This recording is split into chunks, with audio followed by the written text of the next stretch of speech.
क्या है आध्यात्म?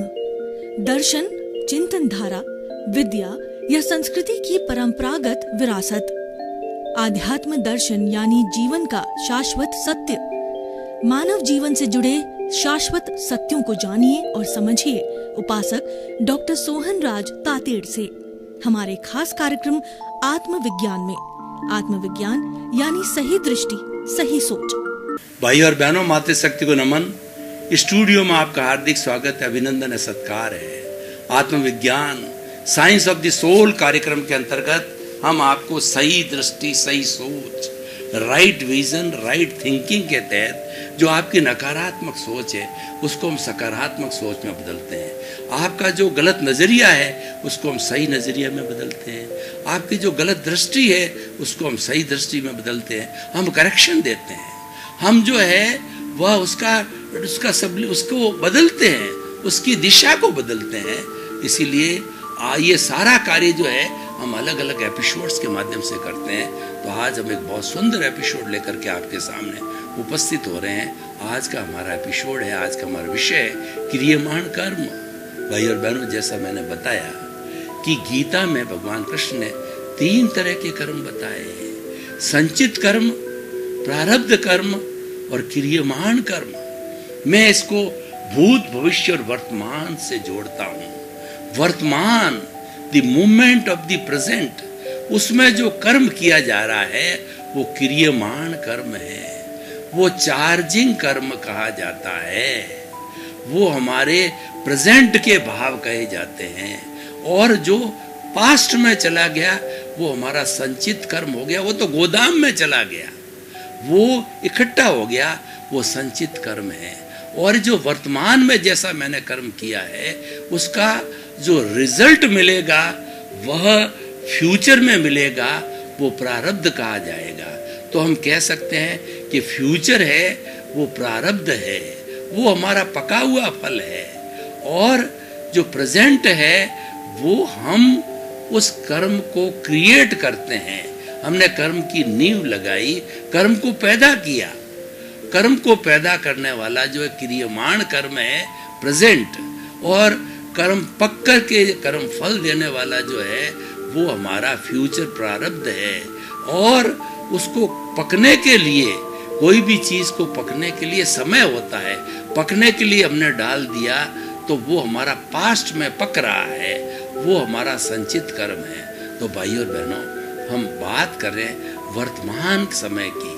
ये क्रियमाण कर्म करने में आप एब्सोल्यूट स्वतंत्र हो। और जब ये क्रियमाण कर्म कर दोगे और जो संचित में चला जाएगा तब आप स्वतंत्र हो जाओगे। तो क्रियमाण को समझने के लिए स्वतंत्रता और स्वतंत्रता को समझिए।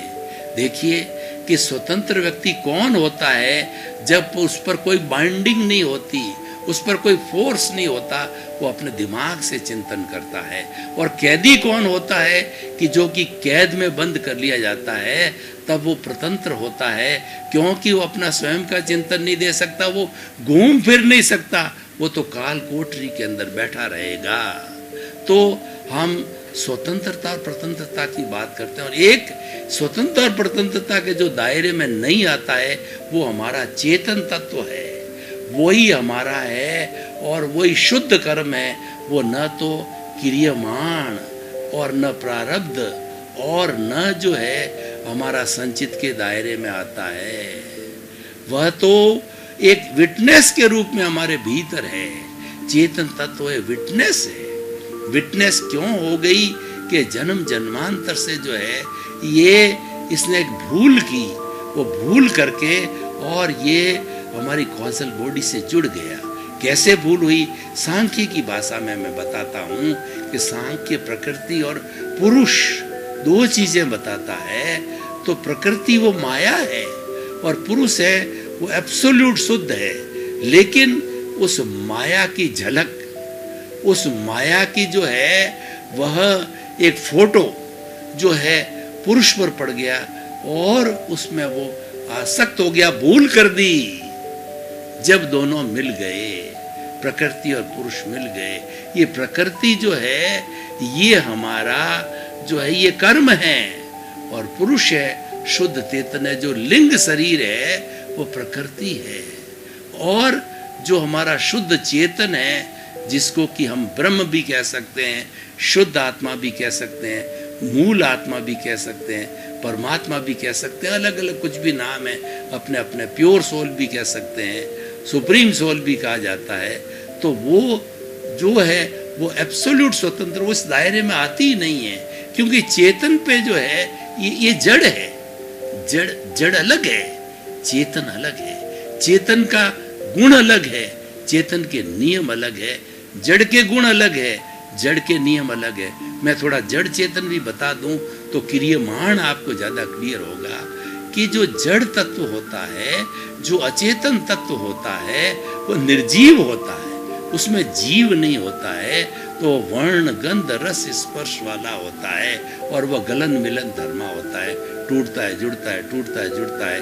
उसके जो है मोड्स होते हैं, उसके पर्याय होते हैं, उत्पाद और व्यय होते हैं। और दूसरा जो चेतन होता है वो असंख्य चेतना में परमाणुओं के पिंड को आत्मा जीव को 23 नाम दिए गए हैं। तो वह एब्सोल्यूट होता है, वो जो है उसका इस पर कोई जो है वो मिल सकता है, लेकिन वो स्वतंत्र है और हमेशा ही स्वतंत्र रहता है।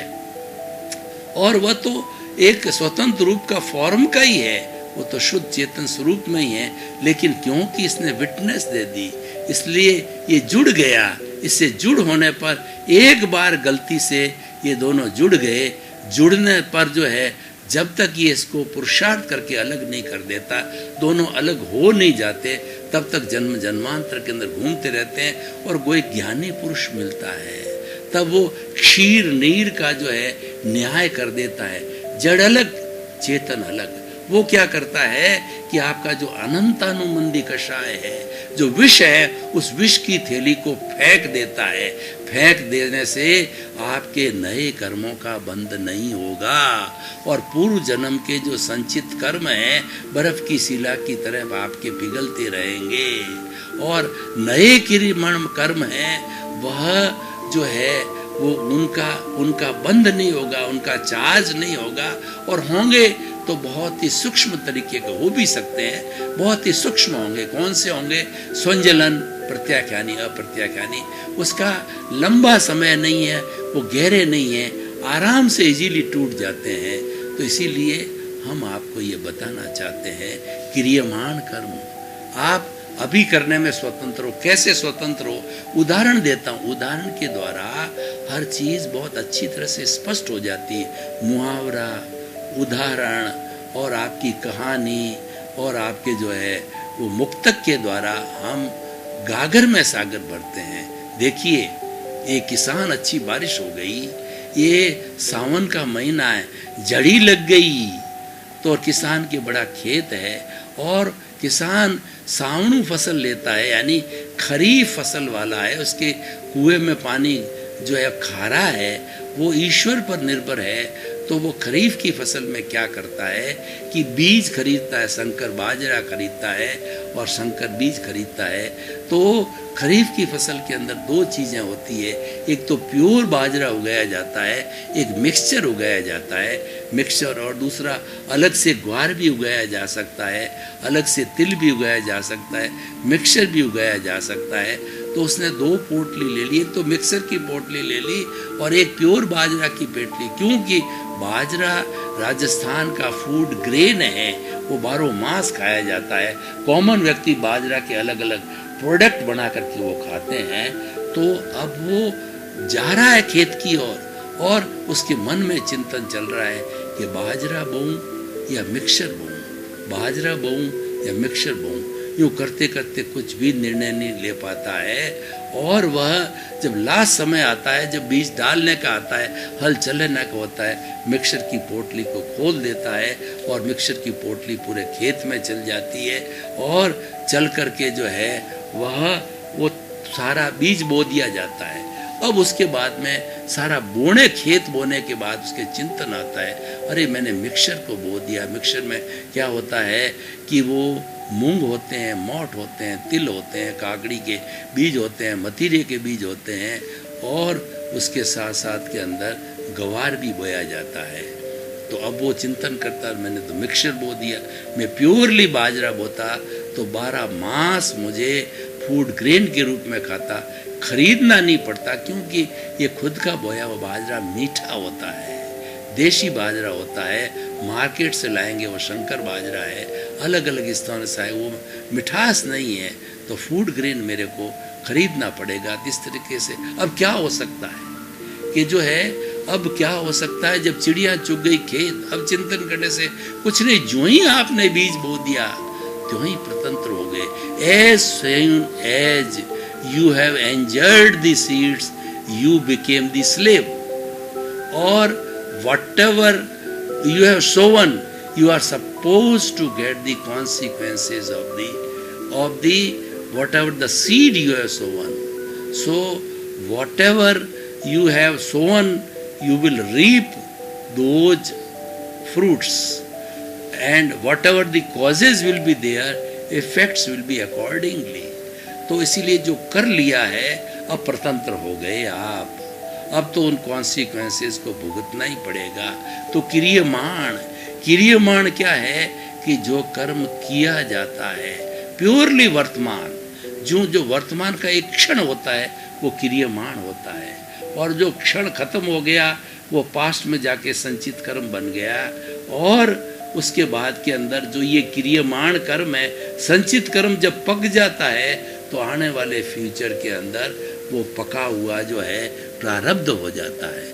प्रारब्ध पका फ्रूट है और क्रियमाण है, उस फल को बोने की प्रक्रिया है, करने की प्रक्रिया है, और जो संचित कर्म है वो पकाने की प्रक्रिया है, तीनों समझने की है। तो क्रियमाण करने में हमको ध्यान रखना चाहिए, क्योंकि रिजल्ट उसी के ही मिलेंगे। इसीलिए बहुत से जो है हमारे विद्वानों ने इसके बारे में अलग अलग बातें कही गई है। तो उन्होंने क्या बोला है कि उन्होंने ये बताया है, को सुख को दुख देते हैं, कर्म देत जग जोर, ऊर्जत सुरजत आप ही, और पवन और ध्वजा पवन के फेर। आपने कभी देखा होगा कि मंदिर के ऊपर ध्वजा लगी रहती है, तो ये ध्वजा कभी फहराती है, कभी इधर होती है, कभी उधर होती है, फहराती रहती है। तो ये कौन झकझोरता है? पवन झकझोरता है।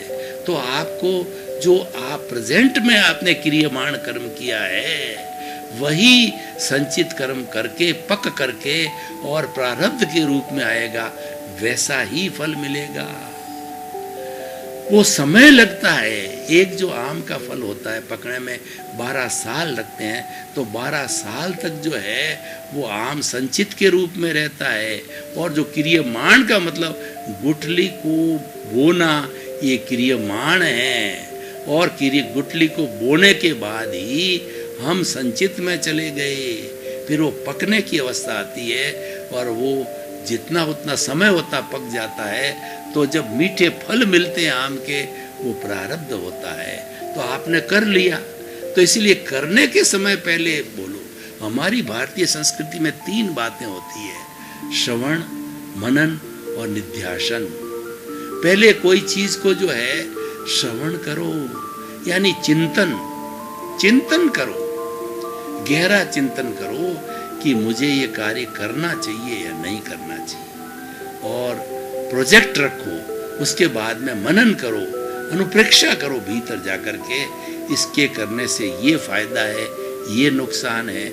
और फिर उसके बाद के अंदर निध्यासन, यानी एग्जीक्यूशन पार्ट आता है। ये भौतिक जगत में भी लागू होता है और ये हमारे आध्यात्मिक जगत में भी लागू होता है। तो मैं क्रियमाण का जो है आपको एक उदाहरण दूं कि आपके दिमाग में आया कि मुझे जीवन यापन करना है, तो मुझे कुछ न कुछ काम तो करना ही पड़ेगा। तो वो चिंतन करता है कि मुझे अनुभव किस बात का है। तो वो देखता है कि मैंने जो है केमिकल इंजीनियरिंग किया है, और मैं केमिकल इंजीनियरिंग की फैक्ट्री में 4-5 साल सर्विस कर चुका हूँ, मुझे इसका अनुभव है। तब वो चिंतन करता है, मेरे पास अनुभव है, मुझे कॉन्फिडेंस बन गया। तब वो कपड़े का कारखाना लगाता है। केमिकल इंजीनियर कपड़े का कारखाना लगाता है, ये क्रियमाण है। कपड़े की योजना बना करके कारखाना लगाता है, ये क्रियमाण कर्म है। अब उसके बाद के अंदर वह उसको फैक्ट्री को चलाने लगता है। तो फैक्ट्री चलती रहती है, रॉ मटेरियल फिनिश में बदलता है और फिनिश मटेरियल सेल होता है। सेल होने के बाद में फिर जो है वो उसका रियलाइजेशन होता है फंड्स का, यानी पैसे का, फिर प्रॉफिट निकलता है। तो इस तरीके से जो है ये क्रियामान कर्म है। जब फिनिश प्रोडक्ट से हमारा रॉ मटेरियल्स फिनिश बढ़ता है, वो पकने की अवस्था होती है, वह अवस्था होती है संचित कर्म की होती है। और जब सेल होकर के प्रॉफिट निकलता है, वह प्रॉफिट होता है, वो फल की अवस्था होती है, वो हमारा प्रारब्ध चालू हो जाता है।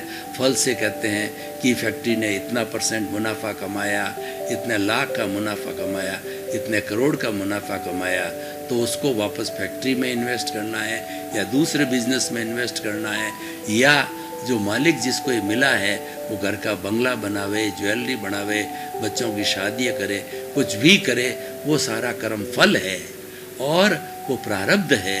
और जो उसने फैक्ट्री लगाई, पौधा रोपा, वो क्रियामान कर्म है। तो भाई और बहनों, ये तो भौतिक जगत की बात हो गई। मैं अब थोड़ा आपको संतुलन बिठाने के लिए, होलिस्टिक करने के लिए आध्यात्मिक जगत, भीतर के जगत की बात बताता हूँ कि मनुष्य जीवन में केवल भौतिक जो है हमको टारगेट ही नहीं बनाने हैं, वो तो आप लेकर के आए हो, उसके लिए चिंता नहीं करनी है, वो तो आपका प्रारब्ध है। पका पकाया इस जन्म के अंदर प्रारब्ध चलेगा, उसकी चिंता आपको नहीं करनी है। जो भी सुख दुख मिलना है, वही माँ, वही बाप, वही माता पिता भाई, और जो है आपका पद प्रतिष्ठा, वही आपको ऑटोमेटिकली ज्यों ज्यों आप जीवन में आगे बढ़ते जाओगे वो मिलता जाएगा। आपका अर्न्ड है, ये आपका संचित कर्म है, वो पक गया, आपका प्रारब्ध बन के आएगा। और ये सारा जड़ पदार्थ है, ये पूरा भौतिक जगत, उसकी क्यों चिंता करते हो? आपको तो अपने भीतर के जो आध्यात्मिक जगत है, पुरुषार्थ करो, रियल पुरुषार्थ करो। पुरुषार्थ दो तरह के होते हैं, रिलेटिव भी होता है, रियल भी होता है। तो कई लोग तो क्या अज्ञानी होते हैं, कई लोग तो जो हमारा ये प्रारब्ध चल रहा है, जैसे कि वो लखपति का योग है, पर वो देखता है मैं करोड़पति बन जाऊं, योग उसके लखपति का है, वो करोड़पति नहीं बन सकता। कोशिश करता है वह कि फैक्ट्री का एक्सटेंशन करता है, लेकिन नो प्रॉफिट। सब कुछ मेहनत करता बट नो प्रॉफिट, उसको तो उतना ही मिलता जितना भाग्य है। तो हमें भाग्य और पुरुषार्थ को समझना पड़ेगा, एक सिक्के के दोनों पहलू है। जो हमने जो पुरुषार्थ किया है, वही बदल के इस पुरुषार्थ हमारे भूतकाल की बात है और वर्तमान काल की बात है, वो हमारा भाग्य है, वो प्रारब्ध है। और जो आज हम पुरुषार्थ करेंगे वो आने वाले जन्म का भाग्य बनेगा। तो ये साइकिल ये चलती रहेगी, पुरुषार्थ से भाग्य बनता है, भाग्य से पुरुषार्थ बनता है। तो इस तरीके से ये चलता रहता है। लेकिन ये तो एक तरीके से रिलेटिव चीज है, ये तो प्रारब्ध है, ये तो हमारा भोग है। और रियल पुरुषार्थ, रिलेटिव पुरुषार्थ की भी बात करूं, धार्मिक क्रिया है, जितनी धार्मिक क्रिया है वो सारा रिलेटिव पुरुषार्थ है। वो हमारा शुभ भाव है, वो भी अच्छा है। अशुभ से तो शुभ भाव अच्छा ही हमेशा, कि something is better than nothing. हमारे पास कुछ भी नहीं है, थोड़ा बहुत हो तो उससे बेटर है, तो उससे अच्छा है कि होना चाहिए। तो शुभ भाव, शुद्ध भाव भी अच्छा है।